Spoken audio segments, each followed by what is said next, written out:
Running back strategy changes a ton every season, and this season it's even crazier than normal in terms of mindset and what people are doing. I'm Dustin, this here is Brent.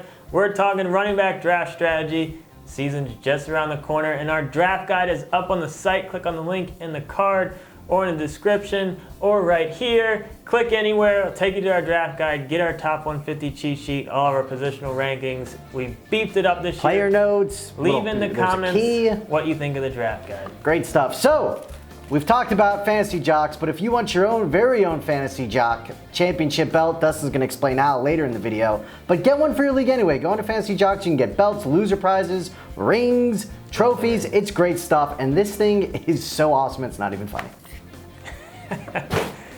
Get your rings. So, running back draft strategy, like I said, this year more than most, we're seeing a big overcorrection in terms of, or maybe just a correction, debatable whether it's an overcorrection or not. We think it kind of is, but it's almost a lock every year that there'll be about 10 running backs that go in the first 2 rounds in a typical 10-team league. So the first 20 picks, 10 of them will be running backs.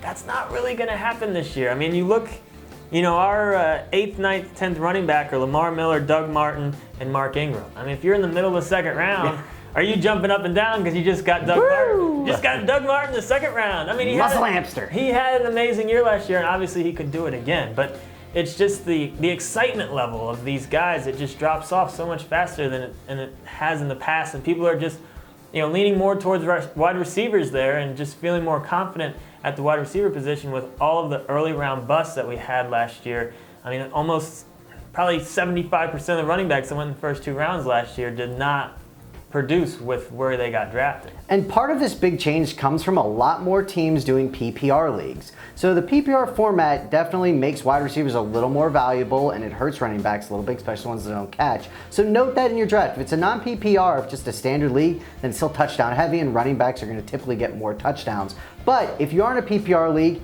then you can use that to your advantage quite a bit with running back strategy. Middle, late rounds, you can find definitely your RB3, but even RB2s. I mean, you look at guys like Dion Lewis, Gio Bernard, Duke Johnson, Danny Woodhead, all these guys you can get a little bit later that can produce RB2 type numbers simply based on the volume of catches they're going to get. So make sure if you're in those leagues that are PPR, circle those guys, target them, know them going into your draft. It's very important. And we talk about it all the time. Fill your bench with running back depth. And you look at what happened last year, and with the teams that ended up winning their leagues in a lot of cases, they were the ones that were very active on getting those potential running backs that could break out. David Johnson. Yeah. Jeremy Langford, who helped a lot of teams. Rawls, being the first person to trust D'Angelo Williams. Tim Hightower. I mean, these are the guys that won people leagues last year, and most of them weren't even drafted. So that's the key with running backs as well, is if you do kind of steer away from them in the earlier rounds, most drafts that I have like 7 or 8 running backs. It's a good move. I'm going for those wild card guys that, one injury away from being a top 10 running back, or maybe he's gonna get his chance this year, who knows, taking a gamble on those rookies.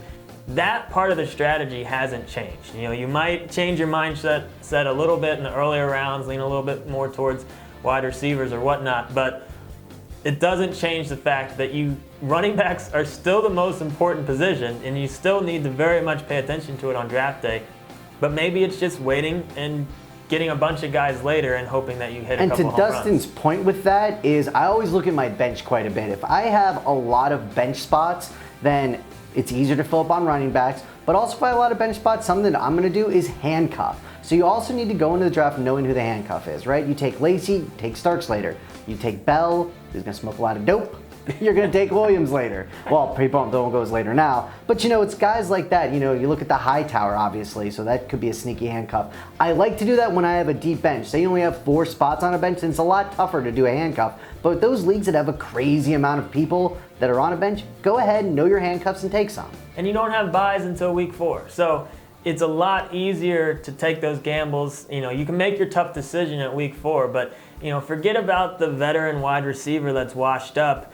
for your wide receiver 6 on your bench. Like, just keep filling up with running backs. Maybe you'll get lucky, with an injury in the first couple of weeks. But, if it doesn't work out, you've seen 3 weeks, you can start making the tough decision. And if you're drafting early, I highly recommend not drafting a kicker and taking your top running backs backup, or any backup to somebody that might get hurt, that in the preseason gets hurt or in the training camp gets hurt, and therefore you already have the guy that can bump up. If that doesn't happen, you just drop that guy and then take your kicker before the season. And for me last year, you know who that was?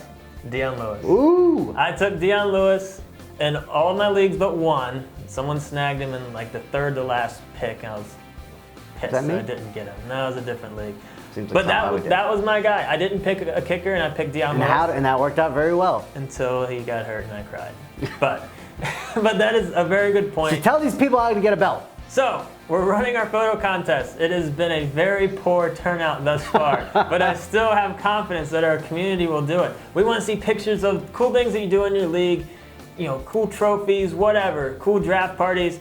The first 5 people that send us something, we're going to send a koozie. I need some pictures. It will be very loose in terms of if you meet the criteria or not. We need some pictures. Get on Instagram, follow us, hashtag FST Photo Contest for the picture.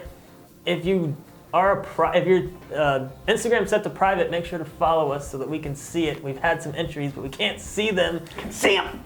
So get on there, click on the link in the card or description to get to our draft guide. We also have a link to the rules for the photo contest, but we will have 5 people win a t-shirt, and the grand prize is a belt. It's that belt. And if no one submits anything, I win because I submitted a picture. No! Throw me a pen.